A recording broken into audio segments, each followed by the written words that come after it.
ఒకప్పుడు ఒక గ్రామంలో ధనవంతుడైన వ్యాపారి ఉండేవాడు.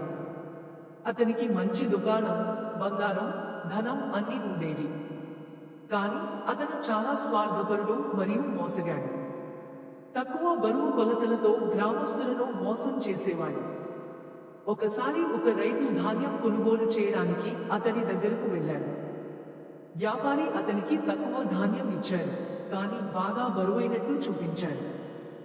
రైతు నిరాశగా వెళ్ళిపోయాడు, కానీ తన బాధను వ్యక్తపరచలేకపోయాడు. ఇలాంటి మోసాలు కొనసాగుతూనే ఉన్నాయి. ఇక గ్రామస్తులు అతని ధనదాహానికి విసుగెత్తిపోయారు. కొన్నాళ్ల తర్వాత వ్యాపారి చేసిన మోసాలు అతనికి తిరిగి రాకుండా పోయేలా కర్మ పనిచేసింది. గ్రామస్తులు అతని దుకాణానికి రావడం మానేశారు. అతని వ్యాపారం క్రమంగా తగ్గిపోయింది, ధనం అంతా ఖర్చయిపోయింది, మరియు అతను పాత దుకాణం బయట దరిద్రంగా కూర్చున్నాడు. అప్పటి వరకు అతను గ్రామంలో గొప్ప వ్యక్తిగా కనిపించేవాడు. ఇప్పుడు మాత్రం ఎవరూ అతనికి సహాయం చేయడానికి ముందుకు రాలేదు.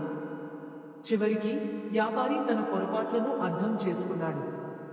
ఒక రైతు దగ్గరకు వెళ్లి క్షమాపణలు అడిగాడు. రైతు అతని కర్మను గుర్తు చేస్తూ పశ్చాత్తాపం వ్యక్తం చేసినందుకు అతనికి రెండవ అవకాశం ఇచ్చాడు. ఆ తరువాత వ్యాపారి మారిపోయాడు. తన పాత అలవాట్లను వదిలిపెట్టి గ్రామస్తులకు సహాయం చేయడం మొదలుపెట్టాడు. ఇలా చేసి అతను మళ్లీ గ్రామస్తుల నమ్మకాన్ని పొందాడు.